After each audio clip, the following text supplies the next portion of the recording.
Ladies and gentlemen, guys and girls, my name is Raven and welcome back to my channel. Now in today's video we're going to be talking about some Destiny 2 news, and we have a brand new look at the new social space that's going to be in Destiny 2. It's called The Farm. So today we're going to have a bit of a discussion about this whole thing and basically just break it down and have a talk about the farm in general and some of the things you're going to be able to do once you reach this place when Destiny 2 comes out. So the farm is going to be the first place that we go to, the first little social space we hit once we get our asses kicked by the Cabal in the tower and all that shit goes down. So they're going to be kicking us out and this is going to be the first place we land. Obviously, you know, at that point everything's gone to complete shit, hence why we are sort of setting up camp at a farm. But I have to say, for the fact that it is a farm, it looks actually quite cool. The whole space in general. I'm not personally into, like, you know, whole rustic farm type things, but the place looks actually quite cool. I'm impressed by the graphics of Destiny 2 just to begin with. Like, the first game looked really good, and just Destiny 2 so far graphics wise has been blowing me away. Of course I'm going to be playing on PC, so you know I get to play everything at like ultra graphics and everything. It's going to look fucking amazing.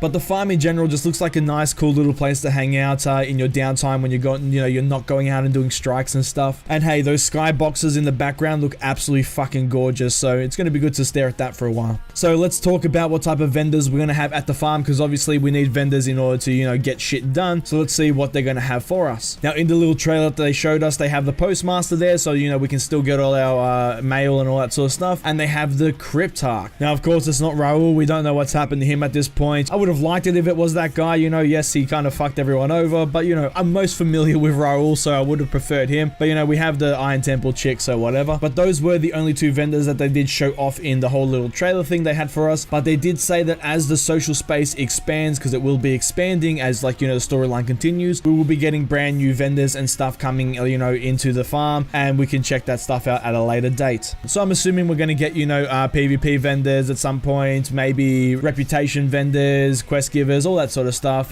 you know, weapons vendors. I'm assuming we're going to get all that stuff as you start unlocking more and more things in the farm as you, like, you know, progress that storyline and that quest line. So moving on to the actual social space itself, okay? Now they said that the social space will actually grow as you progress the storyline. So I'm assuming that means that it's going to get bigger, as in you're going to unlock more parts of it. So eventually the place will start, you know, filling up with more and more people. We'll get brand new quest givers. We'll get brand new vendors like discussed before. And I'm assuming they said there's going to be just brand new just NPCs rocking up. So I'm assuming, you know how you see like the guards in the background and stuff? I'm assuming more and more of those guys are just going to rock up just to fill the space out and just really make it seem like it's an actual social space and there's people there, you know, living there and getting shit done. Considering, you know, if you think about the tower in Destiny 1, there really wasn't much of that. There was the one, like, you know, there was a sweeper bot just in the same place sweeping away. There was the vendors, and apart from that there was just other players running around. There wasn't really just random NPCs walking around just doing their thing like you get in, say, World of Warcraft. You go to Stormwind, there's a guy walking around selling bread, you know, there's a guy pushing carts around. There's just NPCs that don't actually have any bearing on the game whatsoever, who are just there simply to make the place feel like it's actually a living and breathing, you know, just space.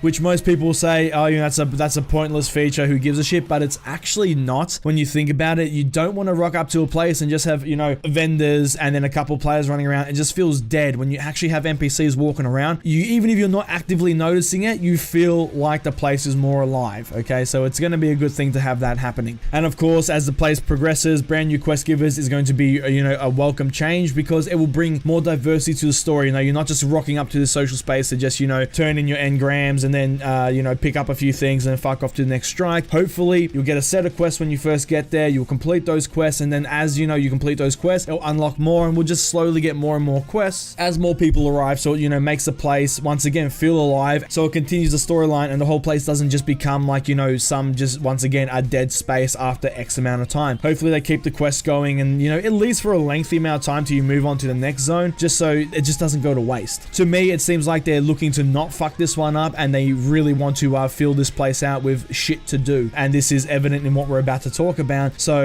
you know, it's going to be good to see how they approach it in terms of quests and the storyline itself progressing within the farm, and how that looks in the overall, like, you know, story arc of the whole game in general. So now we move on to what they're actually trying to do to once again make this social space feel like a live social space, and that is they have like little mini games and stuff you can play just to fuck around in your spare time if you're waiting for members to rock up, you know, someone to log on, or if someone's like switching out gear and stuff. They have like a soccer pitch, okay, and you can run around and like kick a soccer ball around and actually play soccer, or, you know, football, whichever one you want to call it, which is quite fun. funny. And they said as well that there's going to be other activities and stuff that you can do within this social space. So they said you're going to be able to get, you know, certain things that make you glow, have like certain particle effects on you. So obviously you run past, people go, what the fuck was that? And then they chase you down to inspect you. Maybe they talk to you and go, yo, how'd you get that thing? And then you talk to them. And it's just like a cool little thing that, you know, you can get yourself to sort of run around and show off to other people. They said there'll be other ways to, like, you know, get yourself a speed boost and so on and so forth. So that combined with, like, you know, soccer and all these other activities that we'll be unlocking once again as the space grows. Overall, it's just a really cool idea. And like I said, it's a nice little addition to make the place feel alive. Now, I want to say I have seen some people bitching about the fact that they have like this soccer field. They're like, I don't want to play all these minigame bullshit. I want to play the actual game. Okay, go play the fucking actual game, okay? I don't know why anyone would bitch and complain about this. It's small optional content that's there just for fun, for fuck's sake. Just, you know, take it for what it is. If you want to do it, do it. If you don't want to do it, don't do it. Just have fun with it, but don't bitch and complain that they're putting content into the game, even if it's like small, minor shit that doesn't really mean anything. It's still there, and it's just for a laugh, you know? Moral of the story, if you don't want to do something, don't do it. But hey, it's the internet, and people always find something to bitch about, won't they? No matter how small and insignificant it is. But now we're going to be talking about one of the first things I personally think that they fucked up, and that they could have gone a lot bigger with, but I know why they've chosen not to do it. But at the same time, I feel that it's a mistake in my opinion. Now, the social space will be able to hold only 25 other people. As you're in this place, you're only going to be able to see about 25 people running around. One of my biggest personal gripes with Destiny 1 was the fact that it literally felt like a single player game. When you got to the tower, you saw a couple of people running around. I think it was like 10 to 16 people or whatever. It wasn't enough, okay?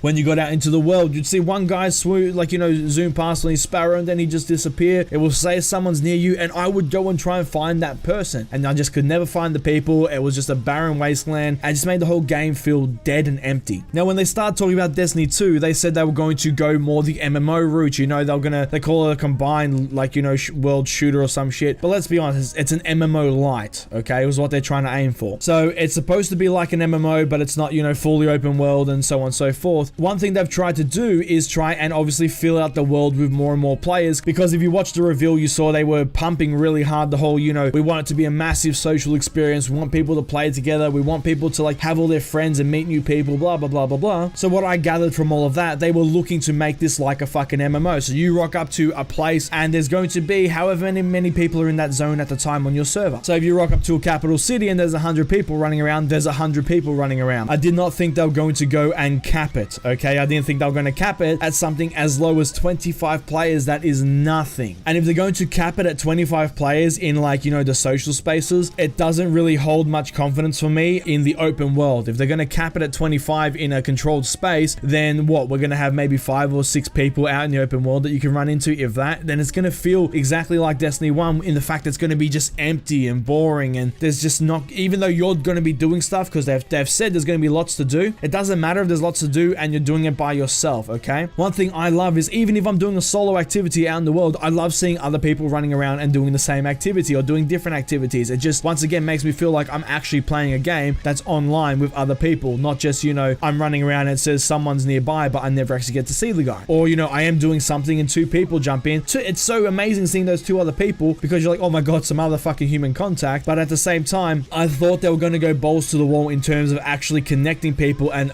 you know, fleshing out the world in terms of making it like an MMO when it came to Destiny 2, and this so far doesn't really give me that much confidence. Like I said, 25 people is a step up from like 16 or whatever it was previously, but at the same time, even if they capped it at like 100 people, that would be better. For me personally, you know, when I play Destiny, I want to play it like it was intended in the first place, which is an MMO shooter. I want to see tons of people, and I want to be able to interact with people, or at least just see them running around. Now, for me personally, I think this one was a bit of a misstep, but in saying that, I do know why they have done it. And I know right now I'm going to probably get called like, you know, a PC elitist or elitist or whatever the fuck you want to say, but it's because of consoles, okay? Consoles have a limitation on the hardware, so on and so forth. So obviously they can't hold, you know, a bajillion people in like a small zone or even out in the world whilst trying to load everything. So they've, you know, capped it because of that. I would hope personally that, like, you know, I know this will never happen because once again, I'm a realistic guy, but, you know, if on PC, it could handle it. So they could, you know, just fully open it up, make an open world like an MMO and everything. But at the same time, then all the console people will bitch and complain. Obviously, PS4 has those exclusives, and they're already trying everything they can to lock it down and, you know, try and limit the PC because they paid a shit ton of money for those exclusives. So this is once again something that wouldn't happen. It's already bad enough for them that, you know, PC gets to run at, you know, 60 frames per second and like a stupidly high resolution and everything. So I doubt they'd make it so on PC it's like a full-blown MMO, and on consoles it's, you know, it's a capped little like area. I doubt Sony would let that happen, you know, considering, like I said, they paid a shit ton of money to get all those exclusive content and all that other bullshit. But overall, when we look at the whole social space, that is pretty much the only thing that me personally I don't like. Like I said, it's still improvement from what we had, but at the same time I think they could have done further. But everything else is just beautiful. The place looks nice. It looks like it's going to be a cool little place to hang out in when, you know, in between you actually going out into the world and doing shit. And this gives me like really high hopes for the rest of the social spaces, because if they're doing this with the farm, this means all the other social spaces are going to, you know, do the exact same thing, have mini activities everywhere that you can do in between your you know, raids and your strikes and shit. It's going to have a ton of vendors, it's going to have a ton of quest givers, it's going to expand as you progress the storyline and get bigger and bigger. So it just seems like this is going to be a really cool feature in the game, and something that's going to be growing with us as we, you know, play through the game itself. So overall, the farm and the current social spaces, what they're going for, gets a massive thumbs up from me, and I'm really excited to jump in and just see how these like places grow. I will say that they could completely fuck it and say, you know, it's going to grow and da da da da, and, you know, only like add one building and then, you know, one vendor and just like do it on a really small scale. That would really be stupid. They've given us a sense that this place is going to progress into like a mini fucking city as it goes along. It's going to get bigger, more people are going to rock up, so they need to make that actually visually come across in that the space itself gets bigger and bigger and bigger as the story progresses. You know, I hope they go like balls to the wall with everything in Destiny, and they don't do what they did in Destiny 1 and sort of just, you know, half-ass everything and cock it up. But we are going to have to wait and see. But that is all I have for this video, so thank you so much for watching. If you liked the video, please give it a thumbs up, leave a comment down below and let me know your thoughts. What do you think of the brand new social space? Do you think it's going to be something really cool? Do you think that what they've shown so far is promising like I think it is? Or you're in that camp of, you know, oh, it's just a crappy little farm, it's going to be a bunch of bullshit, who gives a fuck? Okay, I really want to hear from you guys what you think, no matter which side you're on. And please let me know as well what you think about the fact that it's, you know, capped to 25 players. Are you with me and you were hoping for it to be actually like an MMO and like, you know, maybe 50 to 100 players, you know, in the space, or just unlimited, however many people there are there? Or are you happy with the fact that it's capped at 25? Make sure you let me know in the comments down below, and please share this video around, get some eyes on it, helps me out greatly. And if you want to see more videos from me, please hit the subscribe button. I shall see you all in the next video. Have a good one, guys.